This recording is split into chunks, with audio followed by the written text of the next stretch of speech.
I'm not sure where you're watching this video, but if you're somewhere where it's comfortable, maybe you have a cup of coffee nearby or water bottle, maybe you want to join me just taking a quick drink. Refreshing, isn't it? Well, you know, that most basic of human needs, thirst and also hunger, is something that Jesus used to teach us in the Beatitudes about how much he can fill us and meet our needs. Let me take you to Matthew chapter 5 and verse 6, where we read this verse. Jesus speaking.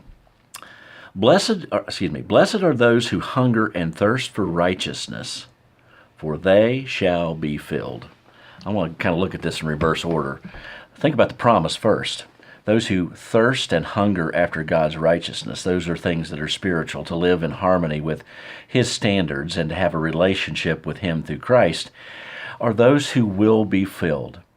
There's not a thirst that won't be quenched. There's not a hunger that won't be satisfied. God will supply all of your needs spiritually. What a wonderful and just all-encompassing promise that is. We're never going to be disappointed.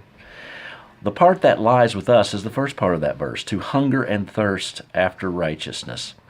Well, where do we start with that? Well, let me make a couple suggestions. First of all, we need to take stock of those things that we do desire.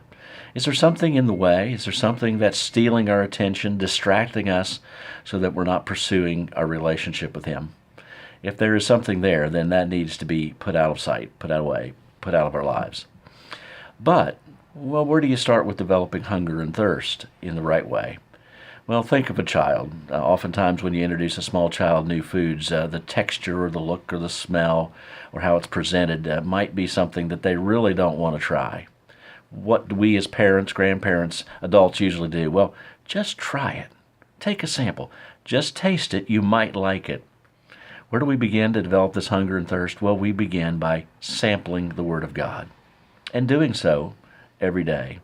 As we feast on the Word of God, as we drink in His truth, we indeed will develop the right spiritual hunger and the right spiritual thirst. And the promise is there.